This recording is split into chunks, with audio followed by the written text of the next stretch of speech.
This is just sort of a lighting test for this setting to see if it may be a little more comfortable, a little more appropriate for shooting between two projectors. Different background, whatnot. Different setup, see how it looks.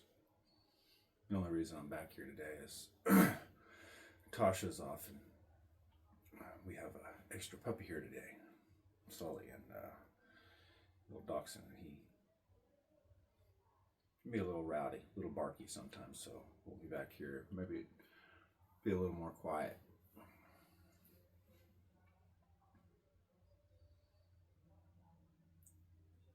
Should be a good day. Should be an interesting talk, an interesting episode. Either way, if we shoot back here in the other space. It's been an interesting week for me, dealing with my shadows and recognizing my shadows and how I was feeding them, how I would bounce between the gifts and the shadows within the gene keys, how I would be living in the gift of the gene key and then the shadow would arise and I would feed it. And that's what led to the endless cycles of feeling used, going from useless to useful to used, back to useless again, and the cycle repeating. And the only way I was able to come to this insight was by deep contemplation and working through the gene keys. Having a better understanding of myself is something I've always sought out. And I think that has a lot to do with being self-projected. But it's also part of the design. It's there in the gene keys, the core wound of separation.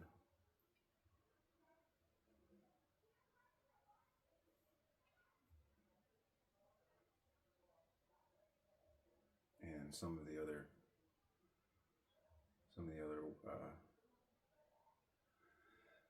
gifts, the SQ, the EQ, the IQ, the attractor, the culture, the pearl, working through those sequences, working up through that Venus sequence. Because I think for the majority of my life, I've been trying to live in that life purpose and working through that activation sequence fairly well. I can see at times in my life where I would slide back through and be in the shadows there, not in the gifts, but for the most of my life I've been through living in through that activation sequence, and then I would start up through the Venus sequence and be living in the gifts of that, moving into the CD of those keys, and then the shadows would come out. The shadows would come out, the clowns would come out of hiding, the not self would show up, and the battle, internal battle within, the self-projected battle within would start.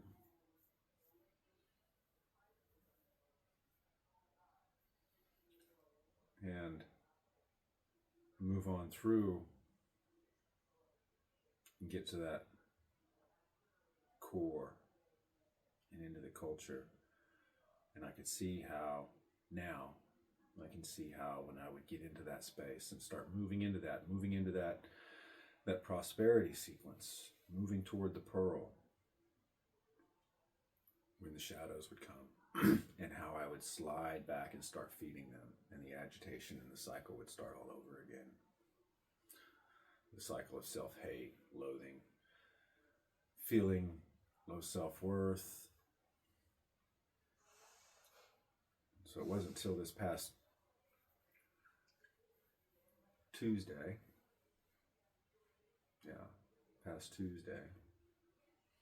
when once again trying to figure this cycle out and contemplating the keys, the gene keys, that I was, again, pulled by the higher self to just get out of the house. Just go, you need to go eat. And so I did. I went to a place, and one of those places where I had at times felt useful. I was feeding that clown, feeding that shadow, the false aspiration, the shadow in the attractor sequence of the Venus sequence.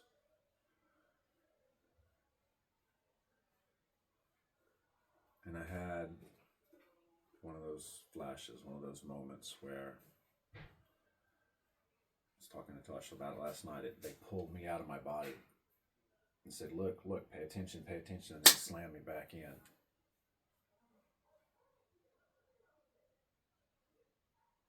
And this happened several days prior when I was soundboarding via audio recording, and I had AI transcribe it, and it read it back as if it was 3 different people.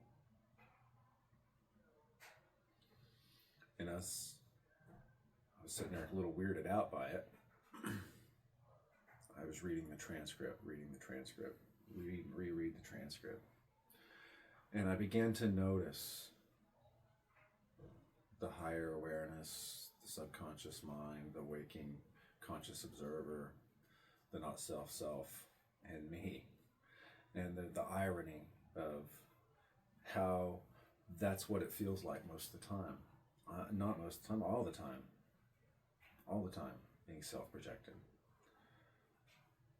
And I wrote about this and posted it on Substack.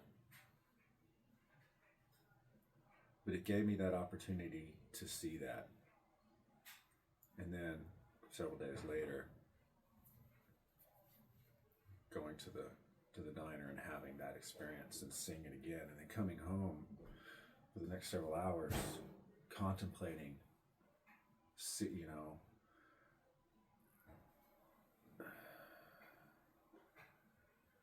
it. It was enlightening. And then Tasha come home, and I could see then the real power of my energy and my frequency, and what my purpose is, and the CDs, how I can unlock the CDs and stay in the gifts and not in the shadows anymore.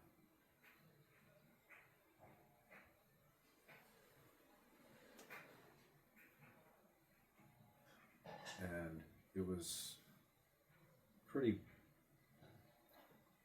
profound moment for me. Something that I've been trying to figure out for the last 49 years, or 40 plus. These are the ones I can remember, 46 or so, 46, 47 years. Don't remember much past the age of 3. And even a lot of that's still kind of fuzzy. Bits and pieces. And so I had that moment of clarity where I could actually see how I truly do affect the world with just my state of being. I've had glimpses of it in the past, and that's when the shadow comes. That's when the shadow comes. And that wound is picked at and opened up again. And now I know, and I know how sneaky these little fucking clowns are about getting me to feed them, trying to trick me to feed them. Even over the last 2 days since having this realization, I've had moments, even this morning, where they were trying to trick me into feeding them. But I caught it. And here's the other thing that it's given me is now I can see the shadows in others. I can see the wounds in others a lot clearer because I'm more aware of mine and how the outer reflection is the inner, and the energy and the mechanics of it all works. Anyway, it's just been an enlightening couple days. I know I've shared on social earlier part of the week and over the weekend the dark parts, and I haven't shared much about the breakthrough. I think mainly because I'm still processing, and I still am. It's a daily ongoing thing and a daily ongoing practice. And I wasn't really ready to talk about it and articulate it. So I'm still having difficulty articulating and putting into words exactly what happened and how I feel without getting extremely deep, and I just don't feel like this is the time or space for that. Maybe that'll come out here in just a little bit during the podcast. Actually, I have a feeling that it will. So anyway, I just wanted to kind of touch base and check in a little bit. Let everybody know that I am doing all right. I've got it figured out, or I'm figuring it out. I think I have it figured out. Yeah, I've got it figured out. Now I just got to actually do it. And that's the challenge, because that wound is the wound of separation, and the cure for me is to just do what the fuck I want. Do what I like. Do what brings me joy, that keeps me in that higher state, of unconditional love and peace, and I can feel it in my body, and just have patience in the silence. Just learn to find something to do in the silence, and that's where all the agitation, and that's when the shadows would come forth, was in the silence and in the waiting. And so that would lead me to the seeking, and that's when I was feeding the shadows. So anyway, if you're not following me and on my socials, or on Substack, or my YouTube page, or Spotify, Between Two Projectors podcast, please do. You can if you want. I'd like to be able to share across multiple platforms and it reach people.